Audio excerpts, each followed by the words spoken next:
La première leçon que j'ai apprise dans cette crise de pandémie, ne restez pas isolés. Et vous allez me dire, mais Franck, ça fait aucun sens ce que tu dis. Enfin, le confinement, on était isolés. Oui.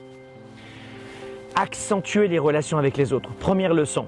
Il y a de plus en plus de déprimes, immense tabou, de suicides, notamment au Canada, immense tabou. Ce qu'on ne sait pas, c'est que beaucoup de gens ne se sont pas redressés du confinement.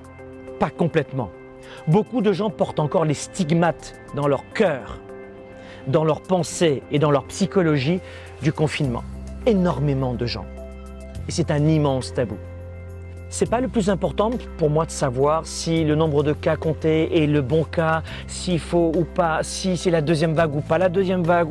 C'est pas ça qui est important pour moi en tant que leader et entrepreneur. Et c'est pas ça qui doit être important pour toi, pour tes enfants, tes proches, tes parents qui vieillissent, tes employés, tes collaborateurs. Le plus important, c'est comment je vais pouvoir être utile pour moi-même et pour les autres dans cette situation dont on ne maîtrise rien. Certaines personnes, quand il pleut, vont dire « il pleut » et continuent leur journée. T'en as d'autres qui disent « il pleut, c'est une mauvaise journée, j'ai pas de chance, ça n'a pas de sens pour moi, mais pourquoi? Je suis victime. » Non, il pleut. Ça veut rien dire d'autre que « il pleut ». Et c'est la même chose pour la pandémie. Il y a une pandémie, that's it. Ne restez pas isolés. Pour combattre ces pensées négatives, ce vague à l'âme, parfois le stress, parfois l'angoisse, la tristesse. Mais la tristesse, contrairement à ce qu'on pense, est pas si négative que ça, parce que c'est un élément déclencheur, la tristesse, qui permet d'évacuer quand elle n'est pas chronique, récurrente et quand elle ne s'amplifie pas.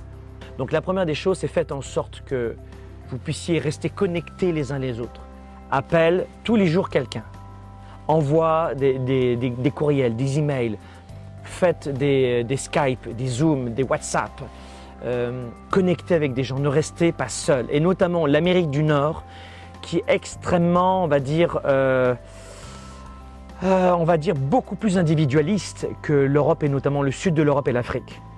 Apprenez que la force, c'est les autres. Qu'on est plus fort ensemble, que le bonheur, c'est les autres. Le bonheur, c'est la santé. Le bonheur, évidemment, c'est d'être en santé. Mais la deuxième définition du bonheur pour moi, après la santé, c'est les relations qui nous apportent du bonheur, du bien-être.